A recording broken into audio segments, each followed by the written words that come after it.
Shalom, selamat pagi Bapak Ibu sekalian, ketemu lagi di program Rema Tuhan pada hari ini. Nah, pada waktu saya perjalanan untuk antar anak saya ke sekolah, tiba-tiba Tuhan berbicara dua kata, yaitu Maria dan Marta. Dua orang ini unik sebetulnya. Jika dipikir sebagai sebuah gereja, bangunan gereja, atau juga denominasi gereja atau organisasi gereja, maka dua orang ini adalah kombinasi yang harus ada dalam sebuah gereja. Maria itu adalah orang yang selalu berhubungan dengan Tuhan, karena di kitab Lukas, nanti kalau saudara baca di ayatnya di deskripsi bawah, di situ jelas dikatakan bahwa Maria itu sukanya duduk dekat kaki Tuhan dan mendengarkan Tuhan berbicara. Sedangkan Marta itu sibuk sendiri dengan urusannya, ya. Jadi, tapi dua orang ini sebenarnya sama-sama baik juga, bahwa Maria itu adalah bagian tanda kutip spiritual kalau dalam sebuah gereja, tapi sedangkan Marta ini adalah perwakilan dari hal-hal yang holistik sifatnya, pelayanan, ya toh, pemberian dan lain sebagainya. Nah, Bapak Ibu sekalian, ada satu kisah ketika Yesus itu datang ke rumah kedua orang ini, maka sambutannya itu berbeda dua orang sesuai dengan karakternya. Jadi Maria itu datang lalu duduk dekat kaki Yesus, dia dengarkan Yesus ngomong apa. Sedangkan Marta seperti orang timur pada umumnya, sibuk dengan dirinya sendiri, menyediakan makanan, minuman, semuanya untuk tamu. Jadi dua orang ini Tuhan sedang membandingkan apa yang Tuhan mau sebetulnya dalam kehidupan kita. Tuhan itu mau apa sih? Nah, bukan berarti Tuhan itu tidak suka kita ini melayani orang lain secara holistik, tidak. Tetapi sebetulnya dari ayat ini Tuhan sedang berbicara kuat sekali ketika saya merenungkan dalam perjalanan ini, bahwa yang kamu cari dalam hidupmu itu, carilah Tuhan dulu, gitu. Kamu tidak akan pernah dapat yang kamu cari hari ini kalau tidak kamu cari Tuhan dulu. Sumbernya itu Tuhan, gitu. Ya toh? Banyak di antara kita kerja ngoyo kayak Marta, kerja cari uang pagi, siang, sore, malam, tapi penghasilan pas-pasan, berkatnya pas-pasan. Kenapa? Karena kamu tidak pernah cari Tuhan kayak Maria. Makanya setiap pagi kita mengadakan doa pagi di Banjir Rejeki itu tujuannya cuma satu. Sebelum kamu melakukan aktivitas sepanjang hari, cari Tuhan dulu. Mungkin ada banyak gereja sekarang tidak ada doa pagi, gitu. Tetapi kenapa kita adakan doa pagi korporat secara bersama-sama? Karena saya rindu setiap orang itu bangun manusia rohnya dulu. Cari Tuhan. Mungkin secara instan kita belum mengalami tanda kutip mujizat yang kita dapatkan. Tetapi ketika saya dan beberapa orang ikut doa pagi, itu minimal rohnya terbangun. Ada sesuatu yang diubah Tuhan dari dalam, sehingga kita lihat persoalan itu enteng. Dulu persoalan kecil bagi kita jadi besar. Tapi selama kita duduk di kaki Tuhan, kita berdoa pagi, cari wajah Tuhan sebelum kita mulai aktivitas kita sepanjang hari, akibatnya sekarang apa? Persoalan besar pun yang datang dalam hidup kita menganggapnya biasa saja, gitu. Mentalnya sudah berubah, rohnya di dalam ini sudah berubah. Nah, makanya melalui Maria dan Marta ini, Tuhan Yesus itu sedang mengajarkan kepada kita bahwa bagian yang terbaik yang tidak pernah diambil dari hidup dari hidup Maria adalah dia ambil bagian terbaik, yaitu duduk dekat kaki Tuhan. Hanya orang yang dekat kaki Tuhan, duduk di kaki Tuhan, maka dia yang punya jawaban dalam kehidupannya atas persoalannya. Saudara, bandingkan secara profetis ya, ketika saya membaca ayat Lukas tadi tentang perbandingan antara Maria dan Marta. Terkadang itu dalam hidup kita itu kadang kita kayak Maria loh, ketika ada persoalan. Ini ndak bantuin, ini kok doa terus. Mosok doa terus saya. Mosok duduk di kaki Tuhan terus saya. Ayo coba. Nah, Marta ini gambaran kita ini orang Kristen pada saat kita ini merasa bahwa kita yang membantu Tuhan untuk menyelesaikan persoalan kita sendiri. Aneh kan? Ya. Banyak saya temui orang-orang yang punya persoalan, dia tidak duduk di kaki Tuhan, tapi dia berusaha untuk menolong Tuhan dengan caranya sendiri. Akibatnya apa? Ambiar. Masalah keuangan, utangnya lebih banyak. Ya toh? Kenapa bisa begitu? Ya logis. Karena engkau berusaha menolong Tuhan dengan caramu sendiri. Makanya sebetulnya melalui dua orang ini kita harus belajar. Kalau kamu punya persoalan, jangan kamu menyibukkan dirimu sendiri. Duduk di kakinya Tuhan, dengarkan Tuhan mau apa gitu.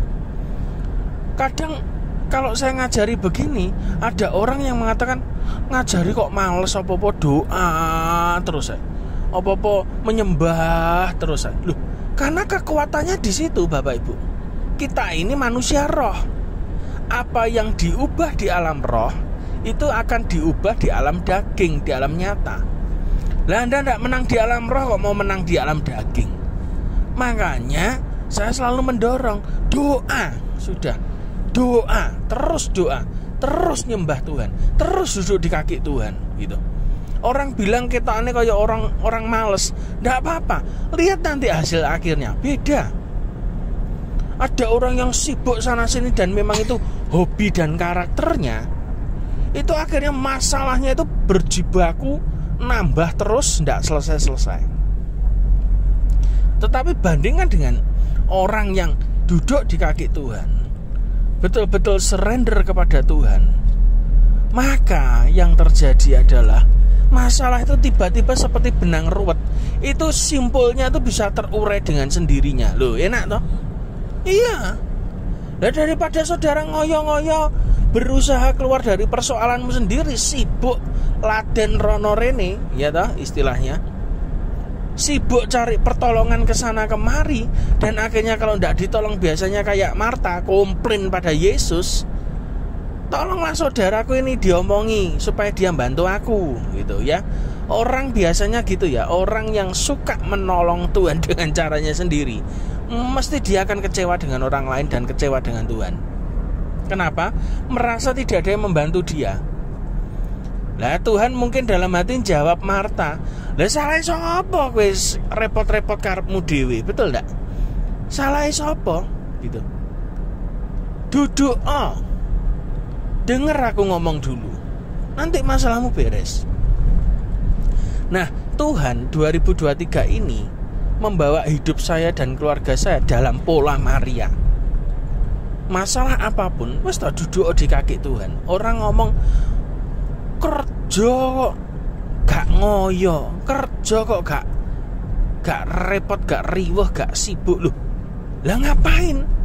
Wong prinsip saya sederhana, berkat Tuhan menjadikan kaya, susah payah itu tidak menambahinya. Lah kalau saya susah payah berarti kan itu bukan berkat Tuhan. Saya jadi budaknya duit.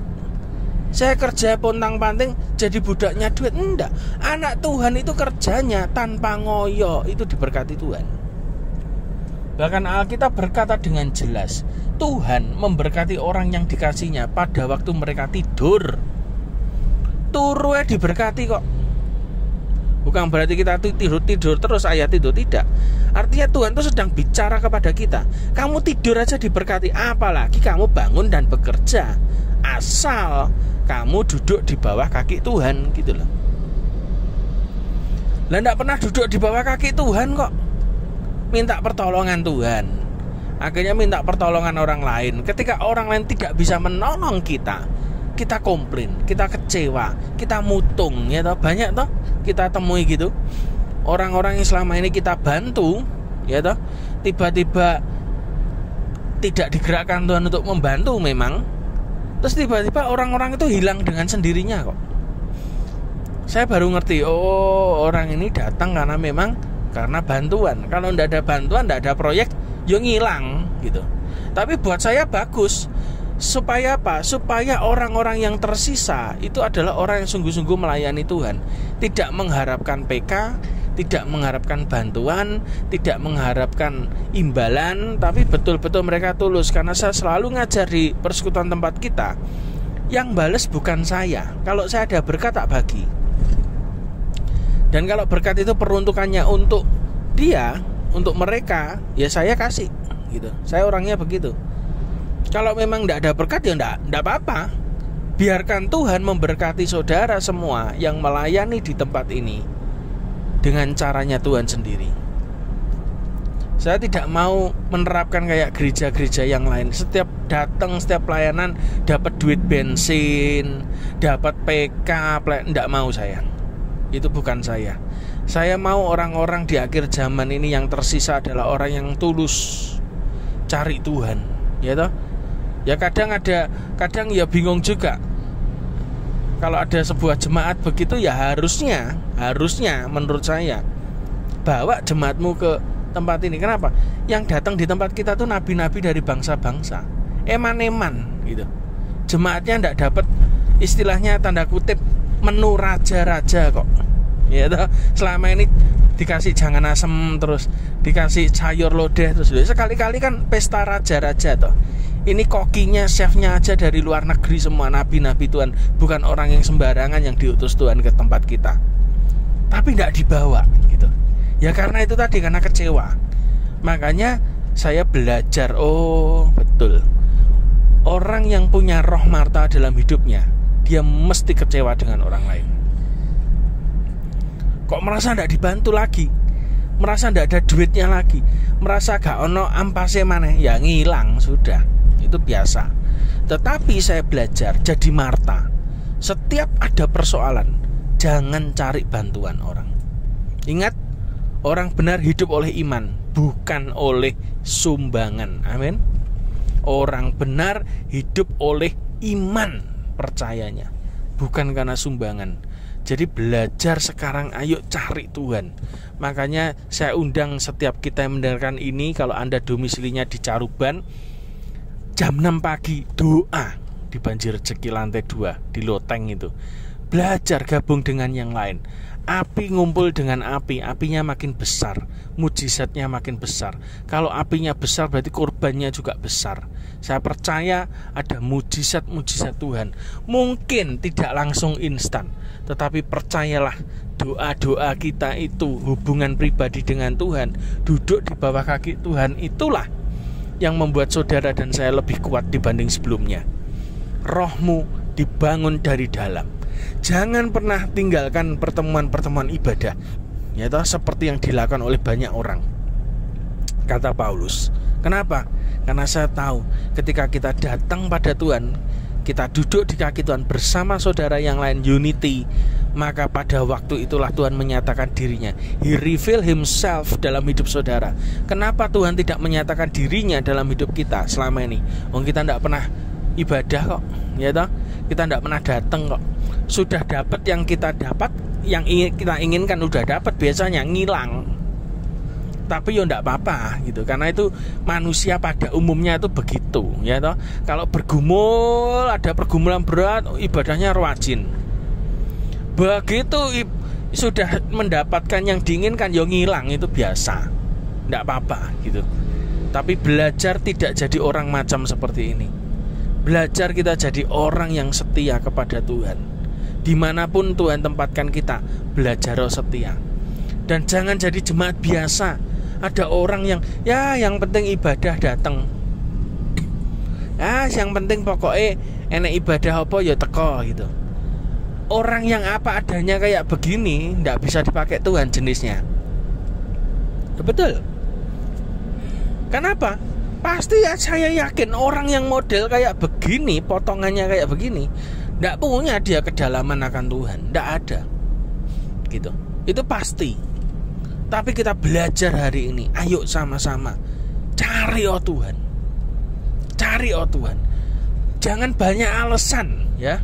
Nanti kamu disuruh cari Tuhan, banyak alasan. Nanti begitu dapat persoalan, kamu gantian cari Tuhan. Nggak takut tak Tuhan juga yang gantian punya banyak alasan coba. Loh ya toh. Kadang dalam hidup kita tuh gitu. Kita nih berpikir tentang diri kita sendiri. Nggak pernah kita berpikir kalau tiba-tiba nanti kita butuh sesuatu, nemen mepet ya toh, cari Tuhan lagi, gantian Tuhannya yang sibuk ya toh, yang sulit dicari. Coba ayo, pernah nggak mikir gitu? Ya toh, bagi orang-orang yang sudah pernah ditolong Tuhan terus ngilang ya toh, sudah dapat jawaban terus ngilang ya toh. Ini dengarkan baik-baik pesan ini buat Anda. Anda mentalnya masih Marta, tapi sekarang belajar kita jadi mentalnya Maria, orang yang tough duduk di kaki Tuhan. Dan kalau saudara baca bagian firman Tuhan yang lain, kisah ketika Lazarus mati, ya toh, saudaranya Maria dan Marta ini, ketika Marta datang kepada Tuhan, ya toh, guru orang yang kamu kasih itu mati. Lalu Yesus ini kalau sama Marta nerocos istilahnya, dijawab panjang lebar, ya toh. Tetapi ketika Maria yang ngomong yang sama, ya toh, guru orang yang dikasih engkau ini mati, Alkitab berkata maka masgullah hati Yesus. Dan ketika Yesus masgul hatinya, maka yang terjadi adalah bawa aku ke tempatnya Lazarus. Lalu dia berkata, Lazarus bangkitlah. Dan seketika itu Lazarus hidup kembali. Ya toh, beda toh. Makanya saya ngomong buat saudara, kalau mental saudara itu kayak Marta, ya toh, suka sibuk sendiri, ndak duduk di kaki Tuhan, Anda minta tolong sama Tuhan, diseneni sik pasti biasa nih. Tanda kutip muter-muter dulu. Yesus ngomongnya banyak dalil ya toh. Tapi kalau yang namanya Maria yang minta sama Tuhan cuman satu kalimat, Tuhan langsung jawab. Itu loh yang saya pengen bangun di jemaat di tempat ini. Engkau duduk di kaki Tuhan seperti Marta. Pada waktu engkau punya persoalan, engkau cuma ngomong Tuhan Yesus, baru ngomong gitu aja loh, Tuhan bilang sudah ngerti, tak beresin. Loh, enak toh? Makanya di tempat kita tuh orang yang banyak doa banyak berkatnya. Yang enggak pernah datang doa, ya gak ono berkate. Jangan iri saudara. Kenapa? Ya memang begitu. Gitu loh. Jadi sekarang ayo kita sama-sama cari Tuhan kayak Maria. Orang yang banyak doa. Orang dunia ngomong males kok kita. Apa-apa doa ora tau kerja. Ya kita kerja sih. Tapi ndak sengoyo mereka memang. Tetapi ketika